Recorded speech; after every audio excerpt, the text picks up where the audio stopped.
Kubrick would have done something with the son and dad, same age thing. Ninjas Evangelion would have. They did. Operation Overdrive did. It's sort of disappointing that the Navarro story didn't go anywhere from what I saw, albeit I missed the last episode. I'm Xander, and I'm the Prince of Xandar.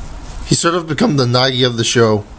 That Dino Super Charge sword seemed awesome though, and I don't normally like Saban shows for their add-on toy commercials basically. Anything else they put Dino Charges in, I approve. So the other lady is an Aqua? Garbage day! Also have to note how the clothes can be worn by anyone, with gender not being relevant. Although the relevance of bonding is weird since anyone can wear.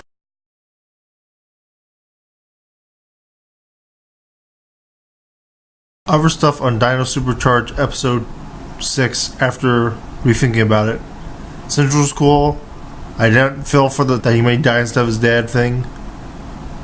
Tyler just isn't that relevant, sort of like Shane Clark now, even though his actor is a lot more chemistry between the actor and the crew. Not a lot of heckle, despite all the hype from the previous season. Spoilers, sort of didn't make sense how Singe froze their powers.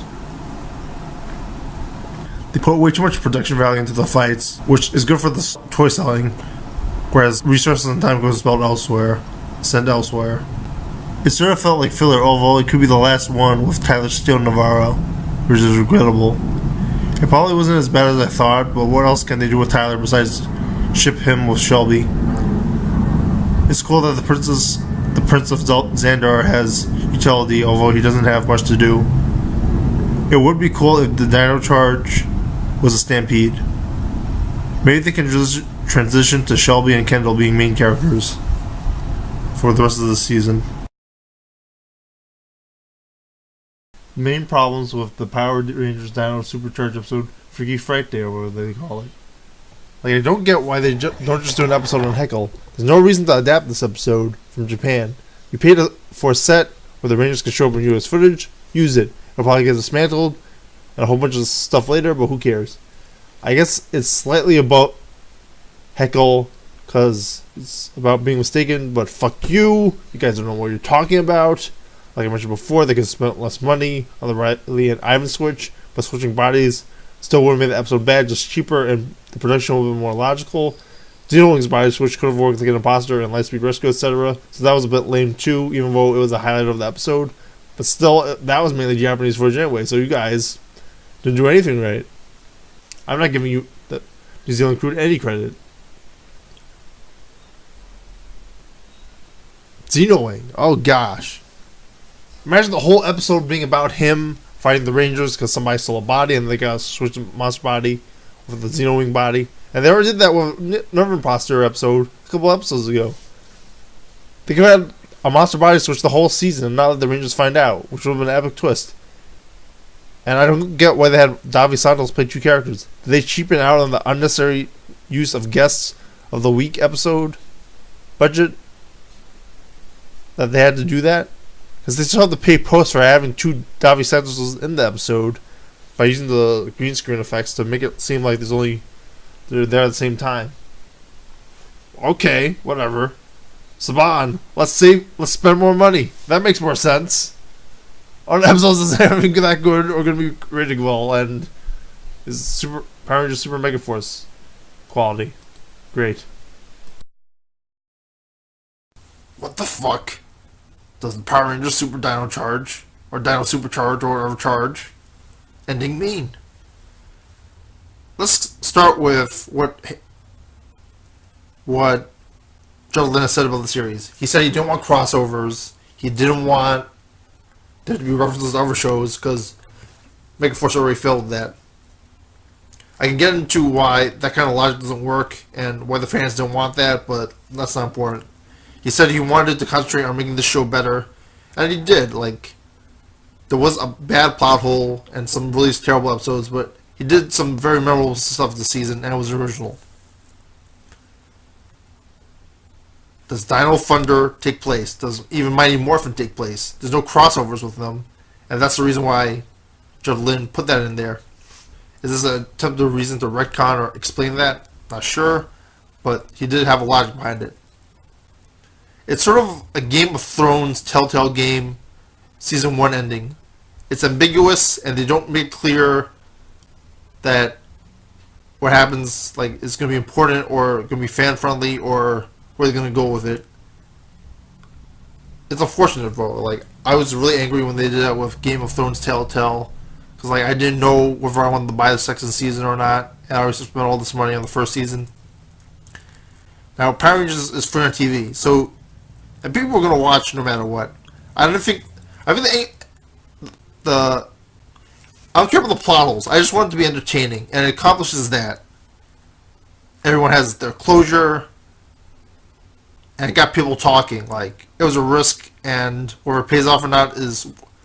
I mean, that's definitely what they need more of, risks, not just adapting footage and doing it terribly like with Power Rangers Samurai. So just to explain one point, it's not clear whether or not this is in the Mighty Morphin universe or the Lionsgate universe or anything, or even the RPM universe. They don't explain whether... I do feel like it was partially inspired by the Ranger Board explanation that they're going to have a time event that alters all the reality so that Vengeance never happened and there wasn't the apocalypse. But back to the point about the universe stuff. There's never any crossovers, and you never see the other Rangers, so it's sort of like that all-time movies review of the James Bond franchise, where there's references to other canon, so they're obviously the same person in the James Bond franchise. There's no references to other parts of the Power Rangers franchise, and I think they should keep it like that until they can find a way where they know that the writing staff and the directing crew are strong enough that they can reintroduce elements of the original franchise back together. That way, there'll be less backlash from fans for the lack of good production and good writing and stuff. And Judd Lynn did say that you want to improve the staff. It's more... Here's my point of view. They were sort of a D-League affiliate, a development league for writers and production. They wanted to improve the abilities of the staff, which obviously needed improvement, and we weren't going to see any A-list stuff, even though Judd Lynn did write some really good stuff for the show. It's unfortunate they didn't translate to the actual show. That's a good product, but seeing improvement in the characters and the audience and the entertainment value opposed to just cringeworthy, really bad, unentertaining stuff is noteworthy. Just because it's plot holes doesn't mean it doesn't have to be entertaining. There's some risk. A lot of good stuff happened. Also, the final point I wanted to mention, unions. I don't know who made the decision, Haim Saban or Judd Lynn, but it seems like they're not going to bring back the original Mighty Morphin Power Rangers. And this, at least not very soon. And this ending pretty much confirmed that. Walter Manuel Jones said he wanted to rejoin, but he wanted to be Union. The New Zealand now,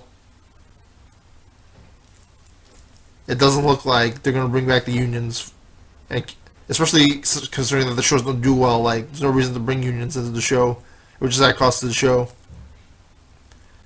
So their point of view is, let's cut the budget, let's work on an indie budget first, and then work on a blockbuster budget later once they're developed.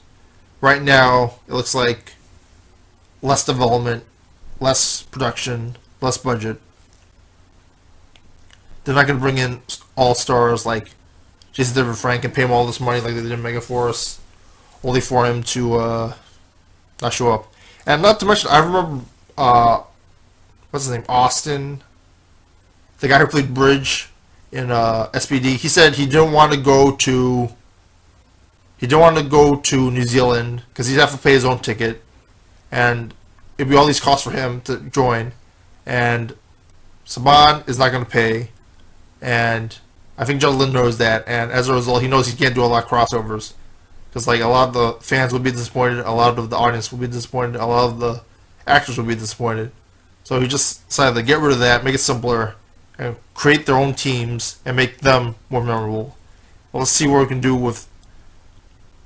I don't even know the Ninja Storm universe or the Ninja Steel universe is not every universe is going to be combined with the Power Rangers Dino Charge universe, and we shall see if I don't know if there'll be a crossover next year or the year after. I don't know how long Ninja Steel is going to last, but that was a good time to experiment with it. Do they want that to be part of the same universe or not? I mean, everyone's saying, oh, Dino Thunder got, or all these other franchises got retconned out. It happens with DC, and hey, maybe they'll never bring back Neo Saban. You know, that's, you have to think positive. All the bad season Power Rangers exist too, and those have been retconned out too. And also, using reboots and sequels is also a sign of laziness, actually. They should... That's what they're doing, I think. They want to use original stuff and see if that holds up in Power Rangers. I think that's where they're going with the franchise. More risks, more originality, the Judlin direction. And I like it.